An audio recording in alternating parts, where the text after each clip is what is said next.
مادرم، اگر از من بپرسند که بهترین جای جهان کجاست، جواب من آغوش توست. آرزو میکنم همیشه سلامت و شاد باشی. تولدت مبارک. حضور خوب تو به خونمون صفا میده. صدات وقتی که میپیچه به قلبهامون جلا میده.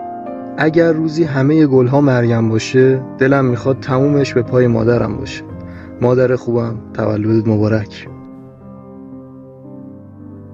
مریم عزیزم، حس بودنت قشنگترین حس دنیاست. تو که باشی هر روز را نه، هر ثانیه را جشن خواهم گرفت. زادروزت فرخنده، مریم گلی من.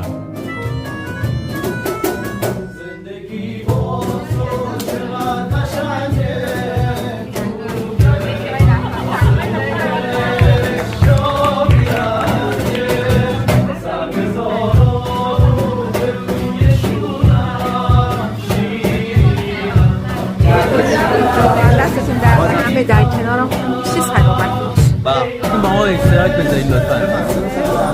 خیلی حس قشنگی بود، واقعا حس غیر توصیف. خیلی ممنون از همگی، خیلی زحمت کشیدید. خواهش میکنم.